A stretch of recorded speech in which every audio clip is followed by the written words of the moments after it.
Conscripts coming on in. This is a bit of a clusterfuck right here in pathfinding. T70 might get the kill right now if he can direct fire.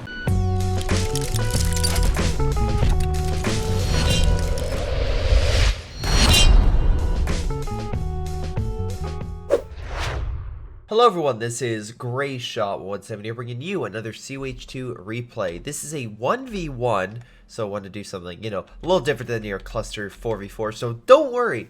Literally as well that I'm getting this, I also have a 4v4 Sturm Tiger thing being rendered, which I think you guys might enjoy if you don't watch my streams, which you should on Twitch. Again, link is down below, but I stream Mondays, Fridays, Saturdays, and occasionally on Wednesdays, Code 2 and other games of strategy kind of like thing. So yes, definitely check that out. Also, I have a cold right now, so if I sound a little stuffy, that's the reason why. Don't worry, I got plenty of liquids. Yes, in a bottle and a cup. So there you go. All good, all good. This was actually for a milkshake place that was actually freaking delicious, which is why I have this, and we use it for a drink. Anyway, let's get to this game. This is Frederick the Great versus Soaring 7773. So let's see who does better, an OKW player or a Soviet. Double checking their rankings or playtime. Looks like Soaring has a bit more of experience under his belt. We have a base of Sturm Pioneers. We got some Volks. We got some Kubels.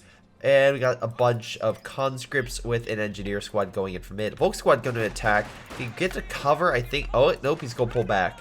Why would he do that? Well, he can get cover, hold the point. He's going to wait for a little bit of time for the Kubel to move in. Though, actually, funny enough, he's not in cover. Or at least it's not showing him in cover, which is weird. Looks like he's going pure conscript. He would probably go airborne, I assume. Reason he would go airborne is simply to overwhelm the enemy with very good conscripts with additional weapons that can knock out these Volk squads and Sturms from afar. Kubel, though, is being actually decently effective for the most part. It's not getting a lot of kills, but it is bringing down the health, being nice support. Volk squad, though, unfortunately can't take the hits. It's weird because it's not showing them in cover. I don't understand that. They're in cover, they're in green cover, but it's not showing them as it. But if they are in cover, it's directional, so yeah, these guys aren't doing as effectively as they could be if they come from another direction, which is something they probably want to do, is come down south. You probably could have held, honestly, a little bit longer, but I get it. You don't want to keep your men right there and hold a territory that's not necessarily that important. It is important because they're cutting off territory, but it's not that much because this isn't exactly going to him. Although it looks like what the German player is going to do is triple cap this entire region, which is going to allow munitions, the VP, and this other cap to go back to the OKW base. Soaring, however, is pumping out not one, not two, but three, but four conscript squads. So he's going to take a lot of territory very quickly. And yeah, if we've seen this before, but if he goes for the cut-off positions, that would be extremely helpful in order to keep the enemy back and cut their resource supply. We have a truck coming on in. We have an engineer squad. Looks like put some barbed wire so the Germans can't use it. We've seen this time and time again. Incendiary would be a good idea to get out. He did just deploy a truck, so he should have that. He does. He's going to throw it. He gets out just in time.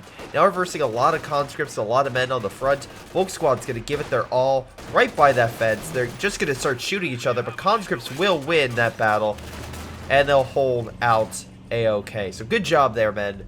Good job. In the meantime, with this unit falling back, the Soviets will try to nope, they're actually not capturing territory, even though that was very, very close to. So, unfortunate. Do they have AT grenades? They do not. They're also not getting it, so they're just trying to put pressure on that Kubel. With 6 kills already, by the way.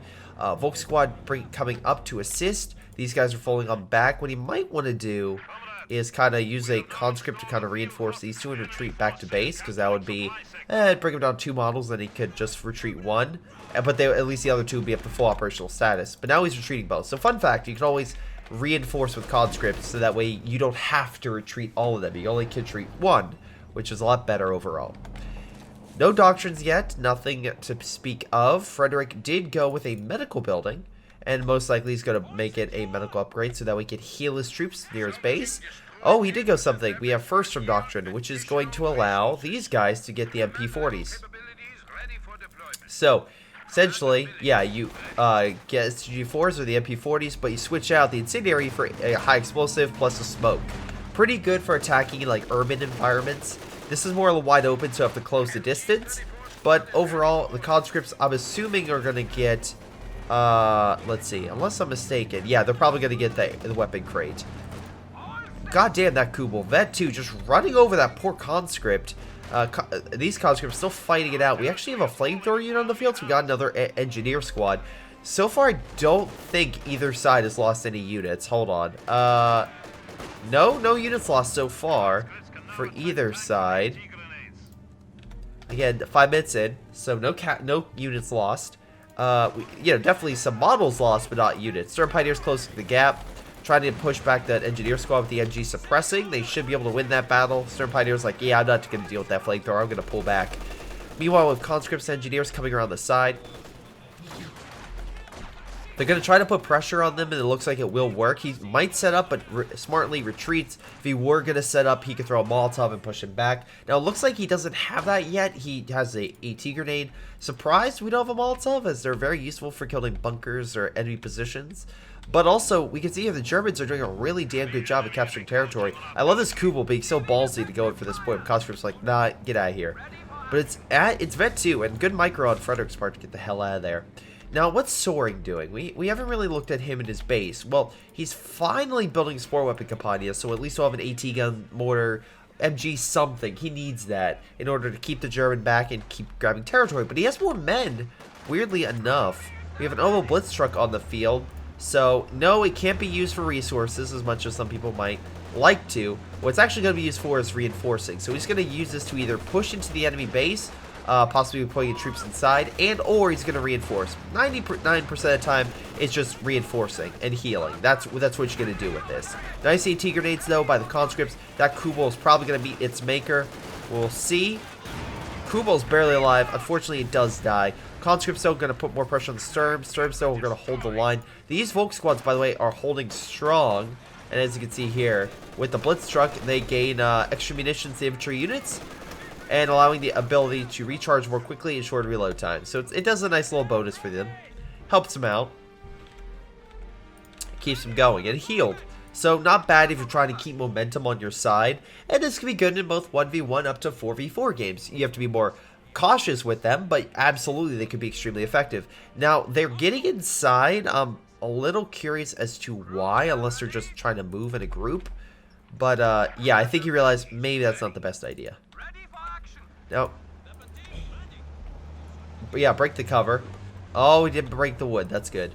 Maybe some... Oh, wait, he does have the resources. Looks like over here, the conscripts got that position. We have a half-track being made, so at least he's using the medical to its fullest extent. No support gun, though. He does have a very small frontline army compared to the conscripts. The conscripts, unfortunately, have not done as much as the Soviets may have wanted. Now, unfortunately for this Oval Blitz truck, this thing does have an AT grenade, which he just used, and he's going to pin that thing and probably run away. Now, I don't think these guys can heal the truck, nor can the crew come out, so that truck has to make a slow retreat back to base. Now, these conscripts can take advantage of that, because not only do they have enough munitions for those AT grenades, but they overwhelm the Volk squads right now. I think the other Volk squad is where? Oh, yeah, way over here. So right now there's only one. A nice explosive attempt, but alas, this Oval Blitz truck is going to meet its maker. Now, it is not that expensive. It's 200 manpower and 20 fuel, but it is still a decent expense, especially if you're losing it. So, good job by the Soviet for getting the first kill of the game. Good job. Oh, actually second with the Kubel. So he's killed all the German armor so far. All the light stuff. This one Volk squad's going to have an issue with all those Volk squads, not Volk squads, conscripts coming on in. He should probably grab this point over here and here. If I was him, so he can connect the territory and get the fuel himself. He does have a half-track coming in, which is great timing because that Volk squad needed it. Luckily, the smoke kind of obscured the vision so we could cap it. He doesn't want to get close because, again, those units will probably overwhelm him too quickly. And once again, we're... Okay, so we went with the Tier 3 building. We could see a T-70 being deployed soon. That could be very effective. The reason is because right now, if that T-70 were to fight this half-track, the T-70 will probably win. Now, if you even combine all these units, they don't have enough to kill it, necessarily. Because these guys, like Frederick doesn't have enough munitions to do multiple Panzerfaust. So, he's in a really dire strait here. Let's see, MP40's going after the conscripts. Probably need to back up into cover. Grenades going off. This could be very deadly. Luckily, he's going to pull back before things get too hot. Storm Pioneers, luckily, with Minesweepers, are clearing the area and grabbing the fuel. So the right fuel and the left fuel will go into Axis hands, which is pretty damn good. Nice AT grenade is going to cause some damage to that half-track. T-70 is being made. An AT gun might be a little more efficient, though I understand why maybe doesn't. He's worried about those MP40s closing the gap on it. I will say, unfortunately, in this situation, I think PPSHs would have been better. Depending on the doctrine, I think they would have probably been better suited to fight these guys, because that way you could go toe-to-toe with these guys on close range. So far, we haven't seen any upgrades for them. Now, we could definitely do that. You have the mobile reserves. It is a little expensive to then get it, but, I mean, if you want 7-man squads to kind of fight these Volk squads, it's not a bad idea. Immediately, Frederick using the excess manpower that he had saved up, which is why he had such a low force, to pump out but 2 AT guns and a infrared searchlight. Why? So we can detect the enemy in their positions coming in, plus he has AT for enemy armor like the T-70, and a lot of it. I should note that this does have a Panzerfaust, so even you switching out to something is... Oh god, that's a big F right there. Fun fact, ladies and gentlemen, don't blob in front of an MG. Luckily, T-70's like, I'm the anti to the bunker. I'm sorry, the MG, not the bunker. What am I thinking? The Vermont. Anyway, the flamethrower and the conscript should put enough pressure on him to push back that squad and force him back. Now, he's going to run back to base as fast as possible. The Cadwoofers, though, are making their slow advance to the front. And it looks like we're going to get a shot off on... Nope, the bush is actually in the way. Half-track is unfortunately now being shot at. Luckily, T-70's gun is not that high of penetration and damage for this, so it'll do a bit. Luckily, he does have rapid fire, so that kind of makes up for the lack of really serious damage that you would see from a King Tiger or a Panther or something like that. But conscripts coming on in. This is a bit of a clusterfuck right here in pathfinding. T-70 might get the kill right now if he can direct fire. He does, and the Germans pathfinding literally caused him to die. Holy shit. That was a hell of an instance. But yeah, there you go. That's pathfinding for you. Anyway, German forces trying to hold up in their base, and Storm Pioneers pushing on in. Is that going to work? Yes, in this situation. For right now against conscript, yeah, T-70 has to pull back as well because the double Verkanwerfers are moving in. He knows at least one, but there's actually two. So yeah, he's got to hold back. Now, Soaring went with shock rifle. This is...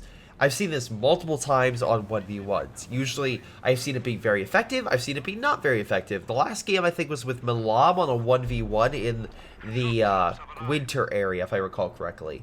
That situation literally had him dominate eventually. He had to build up a little bit, but eventually with the IS-2 against the enemy, he was able to do some serious damage. I think... I think he had T-30-45s. Shoot, I forget which one it was, but yeah, I remember one of them. God, there's so many 1v1s where Shock Rifle did pretty damn well because of the fire ability, which burned all the enemy as retreating to base, and the IS-2 being extremely effective. We'll see if that's able to play. Now, Shock Troops will counteract a lot of these MP40 equipped Volk squads because, again, they excel at close range even more than these things. Nice job with the Verkanwerfer to push back the T-70, but nice job with the T-70 to push back the Volk squad. Now allow the conscripts an open pretty much possibility to hit that. Luckily, MG and MP40 equipped Volk squads will push back the conscript with ease. So really good job there. Shock troops are taking over this point, and hopefully the conscripts also take this over. Or VP point wise, the Axis are absolutely winning this. They are dominating the field in terms of first map control. For the majority of this game, like, the VP points have been essentially owned by the Axis. So really good job there. Now the Allies are getting a little more because they are pumping out so many men. But they also lacking AT. Frederick, let's see, hold on. Frederick has a point of Panzer headquarters in a really good spot because he's guarding 1, 2, 3 points with this single base. And yes, the Soviets could kill it, but he so far has nothing that could. He has no satchels, he has no mortars, no AT guns. T-70 could do a little bit before the flat gun kills it, but then you have to send so many men in before the flat gun turns on the T-70 and kills it that it wouldn't be worth it. It really, really wouldn't.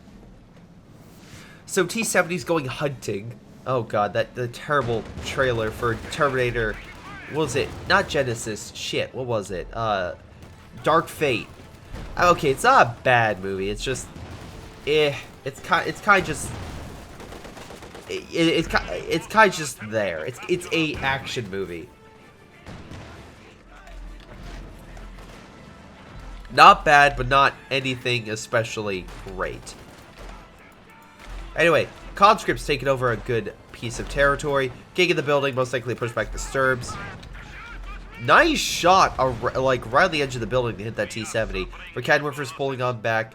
Now, unfortunately, Sorg has so much manpower, and he's using it to his extent because this entire army is just overwhelming the Germans. The Germans' front line is falling apart and fast. And again, he doesn't have that many men. He has, with 3 units max, you could say frontline base units, and MG support. This guy doesn't really have a support unit, although AT guns coming on in. But again, he has 2. The big issue is 1, 2, 3, 4, 5, 6 frontline base. He outnumbers him 2 to 1 on the field. And unfortunately, those units are generally better. Look at the veterancy on these conscripts, and then also the shock troops, just overall damage. Really good job if you can kill that unit. He is unable to. And luckily, the Panzer Headquarters stops any other attacks on the half-track, so they will get back. But yeah, the conscripts, A, are surviving, and B, the shock troops are a good counter for the Volk squads. Luckily, the defense did work. Also, I think I should scavenge this for fuel. As Frederick, you're not getting a lot of fuel. Maybe he doesn't want to waste the time with it, but I think a little resource boat help would be beneficial. Grabbing the territory. Shock troops hiding behind the cover, so they can't advance over there without being popped. Like a Five Nights at Freddy's monster. Oh, good, he is scavenging that. Awesome. That one got run over. He's building a Flame Panzer. Alright, I mean, that is risky. It is 390. This guy's a decent amount of munitions, so we can absolutely see a ton of AT grenades hit the thing. He has an AT gun. And again, this AT gun is nothing to sneeze at. The only counter I could say that the Flame Panzer has, or Hetzer, sorry, Flame Hetzer, has, is the fact that this goddamn thing, or no, it is a Flame Panzer. Okay, I'm not crazy. The fact that what it has is mobility. It can come in and fire from over these brushes, so he has to be very careful with how he engages. Shock troops trying to put up a fight. Unfortunately, grenade is not going to really deal with Frederick all that much. Shock troops do a little bit of damage to both these squads, but overall they're doing quite well with 13 AT kills respectively. I think with the highest amount of kills so far in the game for a unit. So really good job there. But also that's the only 2 units he has really that's been killing stuff like on a consistent basis. So yeah. Alright, let's frontline base units. Conscript's gonna try to hold back that squad. Again, this is why a Molotov would be really good, because he's closing the gap, so throwing it would force him to go around. I don't know, that's just me. He might lose his unit. He's not paying attention. There's the first Soviet loss of the game. And that's just through, oh, he's paying attention over here. Kills the Verkadwerfer though, so that's a big L for Soaring. And actually, he stole it. The shock troops stole the Verkadwerfer. Now, if he gets back to base, that'll be a huge loss because this thing would have a second AT gun it has to deal with. He cannot allow that to happen. I'm assuming he's going to... Nope. He can't. He has to fall back because of the other AT gun. Unfortunate. It is unfortunate. Again, VP point-wise, it's going back to the Soviets now. Simply because of the fact that Germans lost map control and they've been unable to take it back all that effectively. This is a risky gamble as well, because if the Soviets really maximize that AT and get armor, oh boy, he's in for a rude awakening. Now, Frederick as well is deploying a support gun to help against infantry. Again, not bad. It can definitely take a few hits for its size. It's actually quite effective in that regard, but overall, there's a lot of things it needs to do right now, and I'm unsure if it'll do it, but you know what? It might. Meanwhile, it looks like an engineer squad got hit with a grenade and now falling back. They might lose the unit. They're really close range overall, so I think it will be fine. Yeah, it will be. Good for him. But Flame Panzer, maybe it's waiting back for I don't know what's waiting for, honestly. Like it going over to support this. The AT gun is back at base, so it's not like he could. Okay, as long as he is good with his micro, he can snare. Hey, look, in a 1v1, you have to worry about a lot of things, so I'm kind of waiting on what he's going to be doing with this, as it looks like the Soviets are doing a massive advance on the left-hand side. And this is, I think, maybe why he was holding it back, because he realized the situation. Blitztruck is out. Again, really curious as to why he's doing that. Because we've seen these guys snare him. And even though he has one less conscript, I'm assuming the snare is still a thing. He's burning the area, trying to hit the AT guns, but they're getting in proper position to hit him around the corridors. So, yeah, that's not happening. He could rapidly redeploy this on the right and deal massive damage to these conscripts if the conscripts can return fire by A, dropping fire on his head, or B, literally throwing a bunch of AT grenades at him. So, it's one of those things where this... good for the Soviet to prep against this guy, but also... just curious, because right now he's boxed in. All the fuel, resources, munitions is going to the Soviet right now. No, I'm sorry. He has one munition, but essentially the majority of the rest of the territory. It's a lot. Soaring is, if he can save up for another 1.5 minutes worth of manpower. Just 1.5 minutes, he will have an IS-2. And while there's double for Canwerfers, I don't know if he can fight that. I really don't know. So, alright, Soaring. Let's see what you got. Right now, capturing additional territory with the VPs. Though MG's capturing this. Minesweepers making sure you don't hit anything. Flame Headsers on standby. T-gun redeploying. Both of them, actually.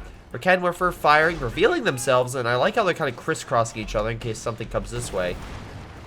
Again, I'm assuming that Frederick also has to realize the Soviet has not deployed armor. So he's saving up for something. And most likely with the shock troops, he realizes, oh shit, it's going to be a heavy tank. Let's see, truck is in need of repairs. It's kind of out in the middle of nowhere. Again, kind of curious as to why he got that. Maybe he's just trying to hold the front against so many men, unsure. But he is holding 25 kills, by the way. Maybe more. Push back the engineer squad. Vet 5, very nice. Shock troops, though, in cover, going to hold. Or at least try to. Let's see, Flame Hetzer. Almost Vet 1. Almost Vet 1. Let's see what it can do. Smoke? Nope, just normal HE. Just throw in HE shells, but again, or HE explosive. But remember, he doesn't have much munitions, so it's a gamble for him throwing and kind of using so much of those resources.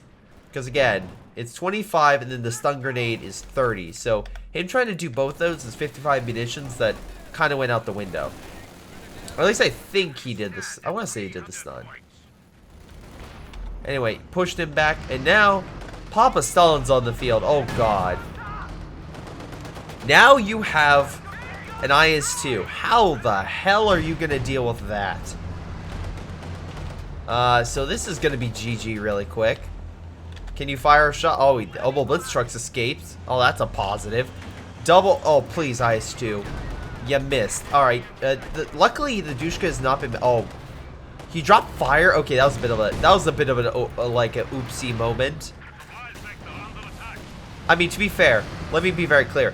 That IS-2 looks badass in the fire, but again, not really something you need to worry about because you retreated it and didn't lose a single man on the retreat. Conscripts falling back because of the Panzer headquarters and the Flame Hetzer. Too much for it to deal with. IS-2 is fighting in mid, getting a, I'm assuming a free kill. MG's gonna run. Will we fire another shot? Oh, no. Health damage brings it down. Oh, God. He could honestly go in for that Flame Hetzer, and there's not much stopping him. Canwerfer's rapidly redeploying. Flame Hetzer dodged the IS-2 shot. Again, very lucky indeed. A lot of conscripts need repairs. Most of the infantry's back here, though, and along with the AT guns. This IS-2's by himself. We've seen before an overextended armored unit being taken out. Could this be the opportunity needed? It's a double for Canwerfer. IS-2, though, is halfway to getting that Vet 1, which is that very, very powerful explosive shell. Rear armor shot. Another rear armor shot. Again, unfortunately, kind of turned a little bit. You want to aim your front armor so it, like, deflects. Shock troops going in. Again, a little bit of micro on both sides. Shock troops, I don't know if they're going to win this. That man's not shooting. Don't know why. Oh, they're going to win this. Oh, no. Will he lose that Vet 5 unit? Oh, he's so lucky he didn't. He's so lucky. Meanwhile, Elbow Blitztruck has the Stern Pioneer squad, and he's capturing over this territory. The fuel was not captured, so that's a positive for the German, because at least the Soviets aren't getting it. Elbow Blitztruck is making his retreat after dropping off the unit. I'm assuming just trying to use speed. IS-2, though, is seeing this and giving chase. Now, luckily with this infrared half-track, he's at least identifying what the enemy is doing. Now, he also has 1,100 manpower, so if Frederick loses something, it's not that big of a deal because he can always deploy more. It's going to be hurtful to lose a really high and seriously awesome vetted unit, but in the grand scheme of things, it's not too terrible. At least he can get it back. Soaring, I'm a little unsure of. With the amount of manpower he's currently using, it's, oh, it's nice, 7-man squads. But, with the amount of manpower he's using, it's definitely one of the things I was like, oh no, what are you going to do? Alright. Volk squad being pushed back.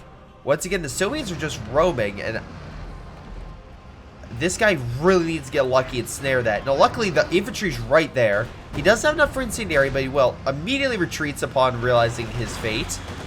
IS-2 is giving chase. Oh, God.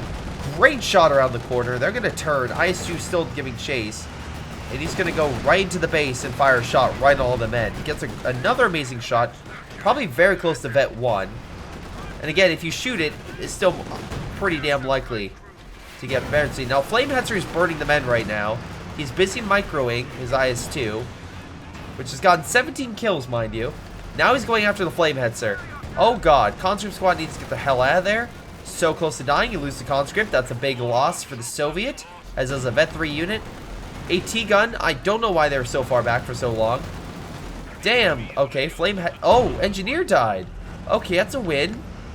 The Soviets actually are losing men a little bit. Half track needs to get the hell out of there. Will they lose that? They will. Alright. Oh, support gun's going to go now. So, losses on both sides, though. In all honesty, I think the Conscript and Flame Engineer squad's a little more hurtful for the Soviet. Though, good job on the Soviets for AT for targeting a support gun. Neutralize that. So that way the enemy can't use it in the future. So yeah, good job there. Opal Blitz Truck is taken over the left. Resource-wise, Frederick is nowhere near getting armor. Like, yes, Frederick could very well right now, if he wanted to. Hold on. Why the hell is it not showing it?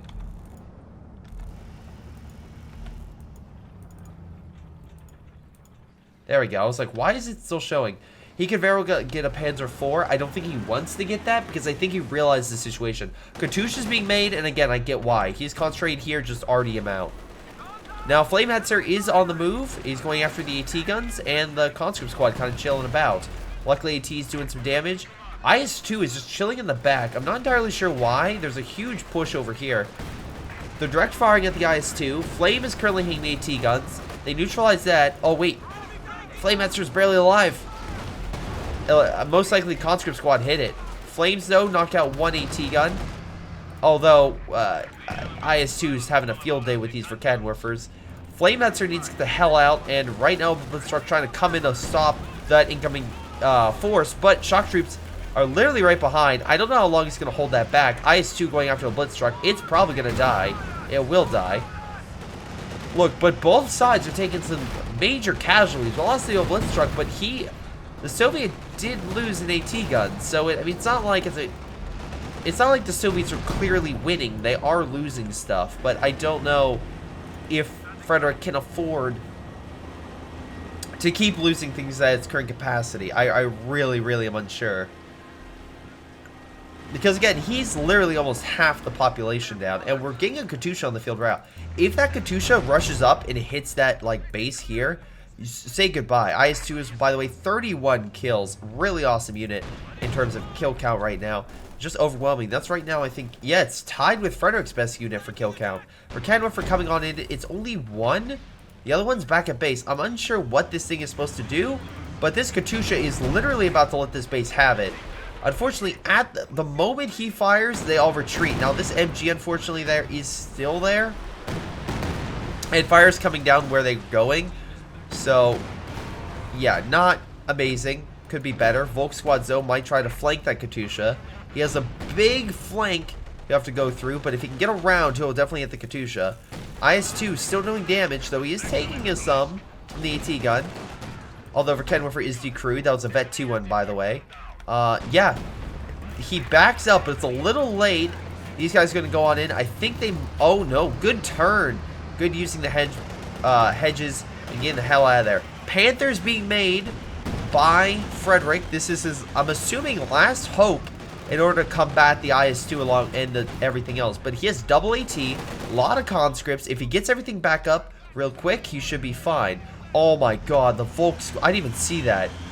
Soaring is GG. Oh god. Flame Panzer, hitting the engineer squad. Again, we already have a GG. Usually they use a clear-cut victory or Jinx. Frederick is deploying his Panther. This is his last big gamble of the day. He can't deploy anything else. Map control's not on his side. VP points, he has to take it back now, otherwise he will definitely be in the red. IS-2, though, could be protected. There's a mine right here, and AT guns need to be brought up immediately. Hits the mine. Oh, shoot. This could be do or die for the Panther. AT guns need to move on in immediately. Manpower-wise, Frederick does not have an army. He absolutely does not. Like, the Panther is currently on commission. A Verkenwerfer, which is hilarious for the Soviets to have, could do a lot of damage right now. He needs to bring up these men and use them effectively and to send probably a shock troop and a conscript here, and a major shock troop and probably another conscript here, and another conscript probably on the side, kind of encircle the enemies, because he does not, the Germans do not have enough men to deal with this. Now, unfortunately, nice MG placement will stop the Verkenwerfer from really doing too much damage. Will stop him from getting the engine back together, but the Flame Panzer is coming on in. The MG is suppressing a lot of the conscripts right now. IS-2 is not in a good state to fight that Panther. It is still slightly injured. Luckily, Verkenwerfer gets one last shot on the Panther, keeping his engine destroyed. MG, though, is at Vet 4. Nice flank by another Verkenwerfer by Frederick, hitting the IS-2. Panther, still engine is crippled. IS-2 is pulling on back. Verkenwerfer doing exactly what it needs to, pushing it back. Soaring losing a lot of men. Conscript, though, getting a great shot of that MG, knocking it out. He could, wait, hold on. They're not done healing. He needs to finish up. There he goes. He's finished up. Again, that's why you don't blob. So, spreading your units out, you would have found that AT gun and neutralized it with a single conscript. Second AT gun, though, is moving on in, and the conscript's focusing. But Panther's going in for a deep dive. Katusha is down. That's a huge loss. Again, we have down to 2 conscript squads, and while they did kill the Flamemancer, right now this IS-2 is being healed, and this Panther is nearly fully healed. Multiple Volk squads being developed, and again, he needs to pull back his AT gun to protect the almighty IS-2. Now, IS-2 did deflect that from the front. He needs to turn it. We have a rocket strike being called in. This could be death. Wait, nope. He's going to walk into it. IS-2 pulled back out of it. He was going to walk into his own strike. Frederick, though, goes around, dodges it. Nice shot from the IS-2. Will it be a bounce? It is a hit. AT gun needs position. He's not positioning fast enough. Panther's very low on health. Conscript squad nowhere to be seen. Misses the shot, and the Panther will make it out. Conscript squad coming back in. Needs to focus on either an AT grenade on the Panther or hitting that Verkenwerfer, but I'm not seeing anything. IS-2 doing friendly fire on his own men, and without a Molotov, which I don't think he has. He does not. Unfortunately, he will be unable to neutralize the AT gun. Now, the Verkenwerfer can still fire on the IS-2. If he pens, he wins. The IS-2, in a bold sense, too cocky for his own good, loses the IS-2, and he loses this game. Frederick, let me say this. You got extremely lucky. Thank you for submitting this replay. Hot damn. Yeah. So, this Soviet literally spent so much men. If he would have kept his units alive, he would have been pretty damn good. But he just sacrificed everything. He honestly sacrificed his best, like his IS-2 and like all the conscripts. If he had any conscript, he could have snared it. If he would have spread out his units a little more, he would have been fine. But because he did a giant blob, the MG got him, like that really cost him. And because of that, as a big force, you're able to suppress and push them back. The rocket strike didn't work necessarily, but it doesn't matter. It forced them to stop healing. Yeah, let's look at this. So, Soaring got more damage. Kind of makes sense. He had more AT guns, and yeah, I could see. And IS-2 definitely did a lot. Like, again, let me be very clear. The IS-2 probably got MVP. yeah, I got 46 kills. So I'm not denouncing the IS-2. It was a really good unit. But Frederick had he had a very small army, and that really started biting him. I think he should have gotten something bigger if he didn't want to like do this risky gamble. But it paid off brilliantly. The fact that this guy lacked an AT grenade cost him. If he had one AT grenade on that Panther when he was at base, that IS-2 probably would have healed just fine, and they would have probably came up and killed it. And then Frederick would pretty much be in this losing battle. But that didn't happen. The IS-2 got over cocky. This Verkada Warfare was there. He knew it was there, and then he charged it. So that was incredibly stupid on his part. Don't know why he did that, but it was damn fun to watch and really good play by Frederick. Let's look at Frederick's base unit, which makes sense. The Verkada Warfare. The Volk Squad's 59 kills. Nothing to sneeze at right there. How many kills did your men get? 46, I think, was your highest. So, pretty good. But overall, that's game. Again, never say GG. Never ever the last, like, it's never ever the last moment until literally the enemy surrenders. Then it's like, okay, the game's over. But in this scenario, you waited, you fought, you pulled out an amazing stunt, and you pulled it out in the end. So really good job, Frederick. Really good game. In any case, remember to submit your replays at greyshotproductions@gmail.com. This is Greyshot17, and I'll see all of you next time. Hopefully with less of a cold. Hello everyone, this is Greyshot. Before you go, I want to give a special shout out to my patrons, these awesome people that include Jakub, Ace, Ion, JustThomasPlays, Ollie, Pyroshark, Joey G240, and Milam. Thank you all so much for your incredible support. You guys are amazing. Same thing with my patrons down below. You guys support the channel so much, and I wouldn't be here without you. This has been Greyshot17 and his amazing patrons, and I'll see you all next time.